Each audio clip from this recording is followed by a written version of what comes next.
love being my own boss. All right, cool. Oh yes, it is wonderful. Obviously, I shared some of the challenges, but the joys of being your own boss really outweigh all of the things that grow you and make you stronger as a business person. And so as Zach is my husband, as Zach and I enter a new stage of life, I am really just banking on all of those benefits of being an entrepreneur and owning my own business. Zach and I are expecting our first child in August. Oh, Wow, that's so sweet. So anyway, as we're thinking, okay, our family is growing, obviously there are different needs there. And so if I were working a 9-to-5 job, obviously there would be those restrictions and going into the office and this and that and people needing me here and there.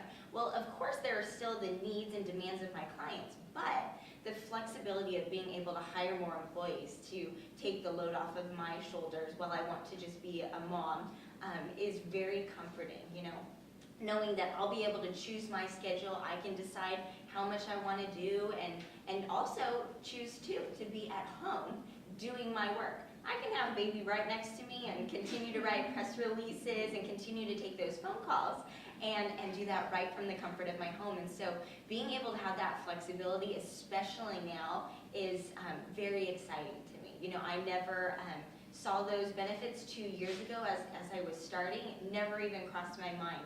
And so now that we're in this new stage of life, it's just wonderful to know that where the Lord is taking me is really the perfect place for us right now in this stage. So, the best part about being my own boss is when a client who is very, very prominent in the community, who is on a pretty high retainer. Retainer means that he's committed to paying you a certain amount every month for a certain period of time.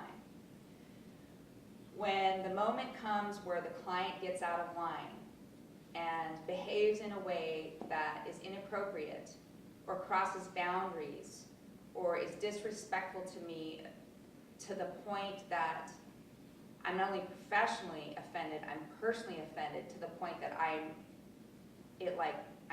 fighting crime, and as a woman, last thing you want to do is cry.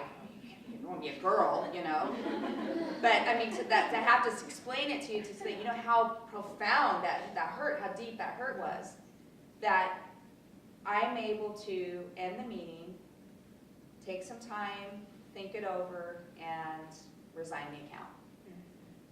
And know that he needs me more than I need him. And that exact thing happened to me. And, I resigned the account. And he was very upset and came back and he's like, because I ended up taking on another client that he told me I was not allowed to take on. Well, once I was done with him, I took on this other client. And he was furious. And I said, well, client, when you did X, Y, Z, you violated a boundary, and I've never been spoken to like that before in my life, let alone by a client. And that's not going to happen. I will not be spoken to like that. And if you ever want to do business with me again, you will never treat me like that again, ever. And if I was working for another public affairs firm, I'd have to ask permission. Are we okay? Can we afford, the budget? Blah blah blah blah blah. Where I didn't have to, and I was able to have those personal boundaries, and it felt really good.